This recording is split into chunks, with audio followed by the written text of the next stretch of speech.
Nas Montanhas da Loucura.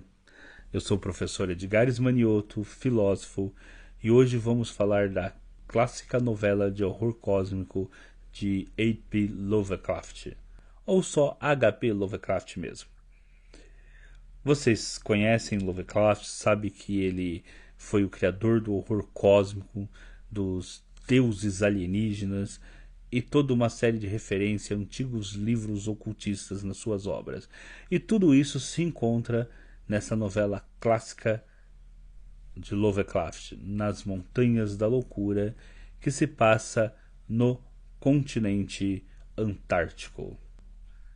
De acordo com Guilherme da Silva Braga, que assina a introdução e também é o tradutor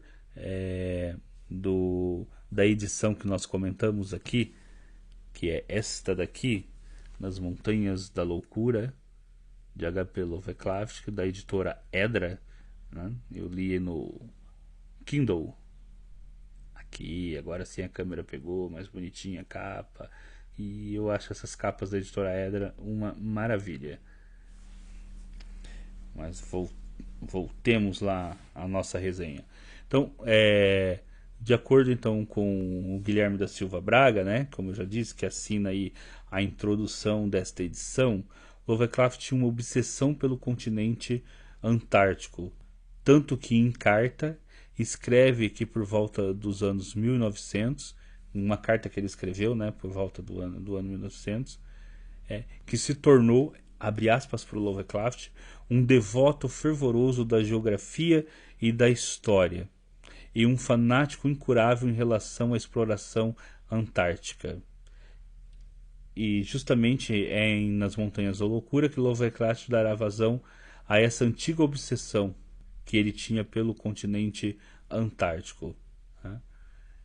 O texto do Lovecraft é contado, a história é contada a posteriori por um cientista que participou de uma exploração no continente antártico, mas que agora, quando uma segunda expedição está prestes a dar continuidade à sua exploração, pretende alertar esses novos exploradores dos riscos que correm.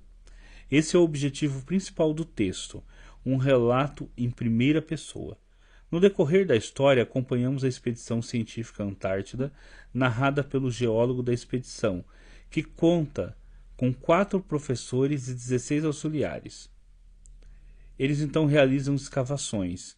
No decorrer das escavações realizadas em solo antártico, os cientistas começam a descobrir criaturas cuja complexidade não está de acordo com a camada geológica em que se localizam.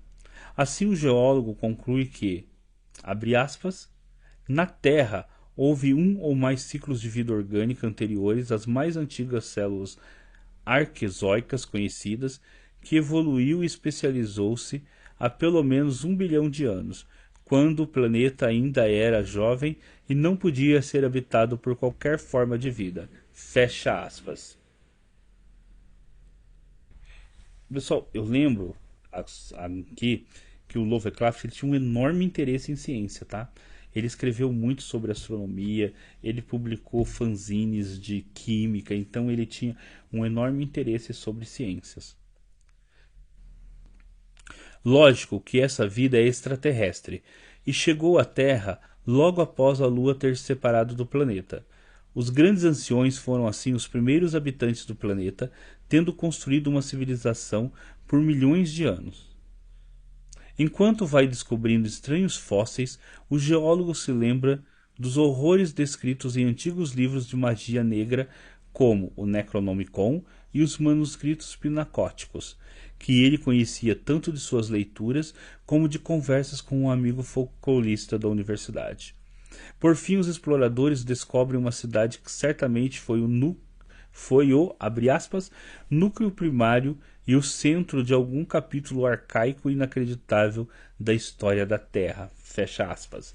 Diante dessa cidade, mesmo Atlântida e Lemúria seriam coisas recentes, pois ela teria desaparecido muito antes, abre aspas, de qualquer raça humana conhecida emergir dos símios. Fecha aspas.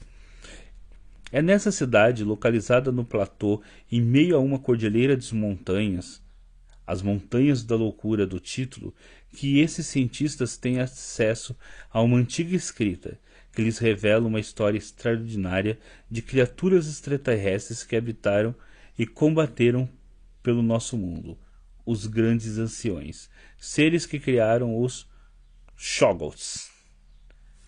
Como pronuncia os monstros Lovecraft, gente? Só ele mesmo, né? Que enfrenta os povos cósmicos do grande Cthulhu. E mais tarde os seres fungoides e meio crustáceos de Plutão, os Migol. Além da revolta de suas próprias criaturas, os Shoggoths. No decorrer da novela, Lovecraft vai trabalhando cada vez mais com os efeitos psicológicos que tais revelações de âmbito cósmico têm sobre a frágil psique humana. Escrever mais que isso estragaria a leitura, pois este é um dos melhores textos de ficção de Lovecraft e vale a leitura de cada linha. Como vocês perceberam, eu estava lendo a minha própria resenha para vocês, né? Então por isso que eu tá aqui escrever mais do que isso estragaria a leitura. Falar mais que isso, então, estragaria a leitura. Olha, a novela é fantástica, vocês precisam ir lá, tá? E ler a novela. Também leiam a minha resenha aí, tá aí no Substack, tá? E vai estar na descrição do vídeo o link. Mas vamos lá, o livro. Esse livro, essa edição da Edra, né, ela termina com alguns extras. Ela traz uma carta, um soneto e algumas anotações de Lovecraft. Eu particularmente eu gosto muito dessas edições da Edra justamente devido a esses extras. Mas é lógico que eu preferia muito mais que a Edra publicasse no Brasil os volumes de não ficção do Lovecraft. Tá? Os volumes de filosofia, de astronomia. Eu até tenho eles todos em inglês. Mas seria interessante que eles publicassem. Sem falar nos volumes de carta do Lovecraft, né? Todo mundo gosta de ler essas cartas do Lovecraft, deveria publicar esses volumes, daria mais e mais volume. Eu não sei por que as editoras brasileiras, com tanto que vende o Lovecraft, só insistem em republicação dos contos e nunca publica esse outro material. A carta é endereçada a Frank Belknap e nela Lovecraft propõe uma, abre aspas, fantasia cósmica, fecha aspas, ou, abre aspas, arte cósmica, fecha aspas, como um importante elemento na estrutura da psique humana.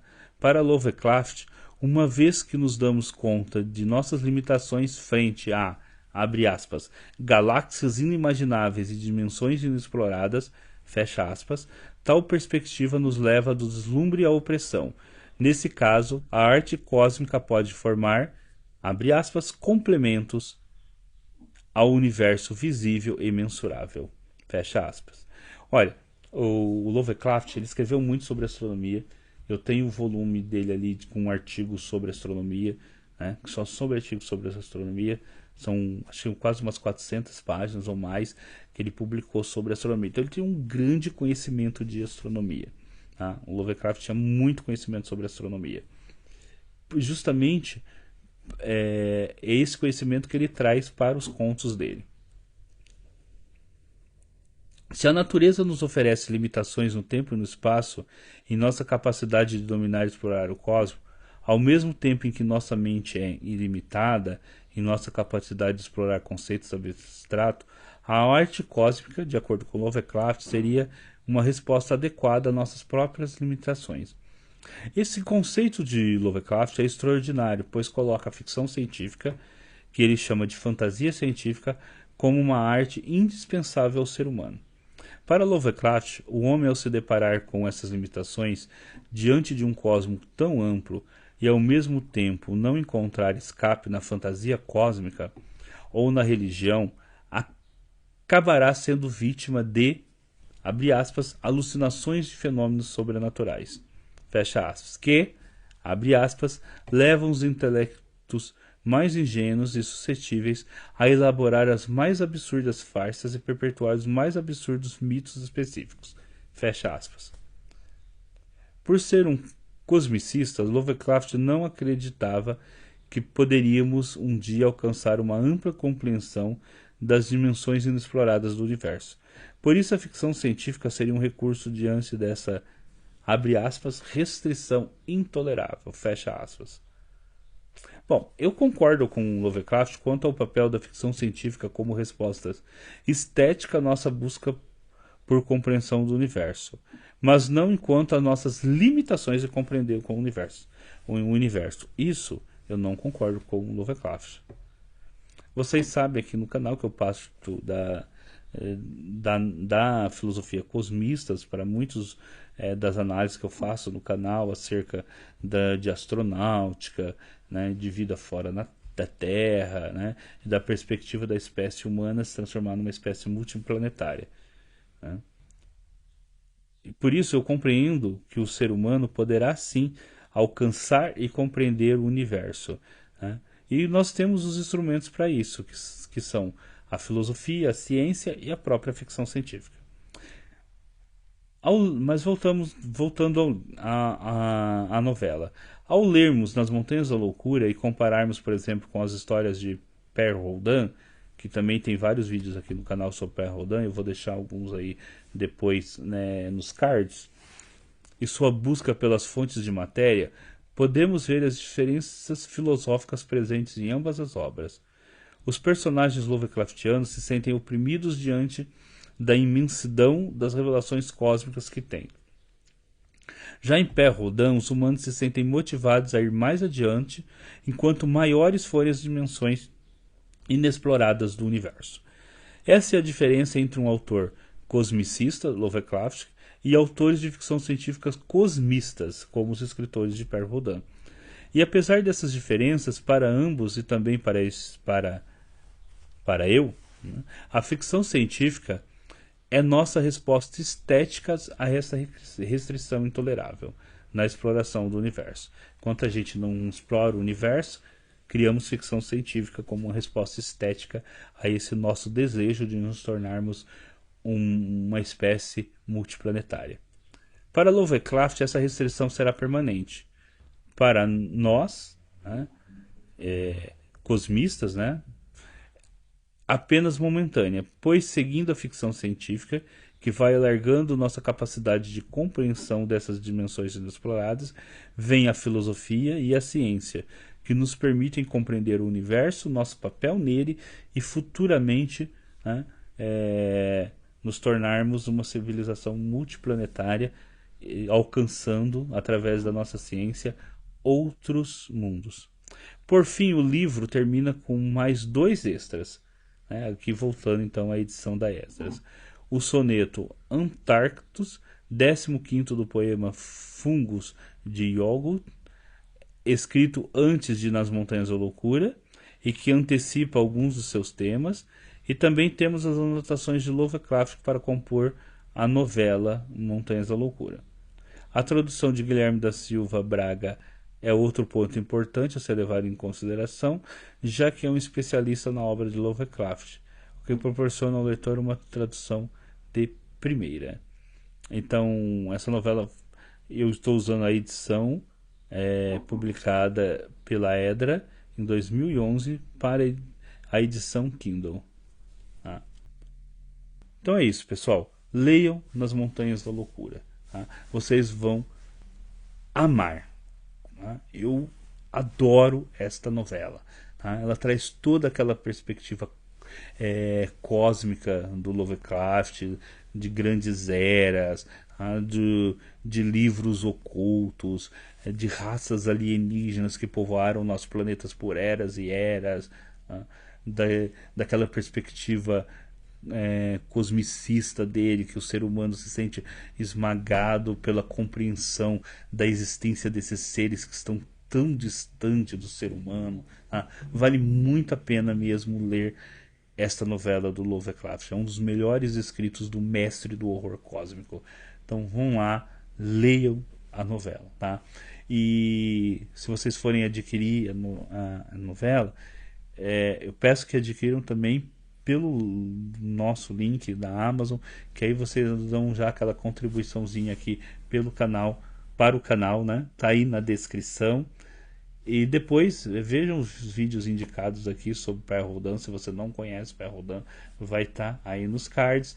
Dê o seu joinha e faça o comentário. Vamos conversar sobre Nas Montanhas da Loucura aqui no canal, aí nos comentários. Vamos lá então? É isso. Até o próximo vídeo. Até a nossa própria Biblioteca da Ficção Científica. Toda quinta-feira aqui no canal tem os nossos vídeos Biblioteca da Ficção Científica. Todas as quintas o vídeo sai aqui no canal às 21 horas. Acompanhe o canal se você gosta de ficção científica. Uma resenha toda semana aqui no canal.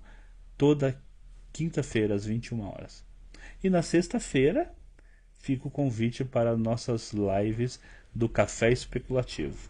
Sempre um tema de literatura especulativa que a gente vai estar conversando aqui no canal também. Até o próximo vídeo.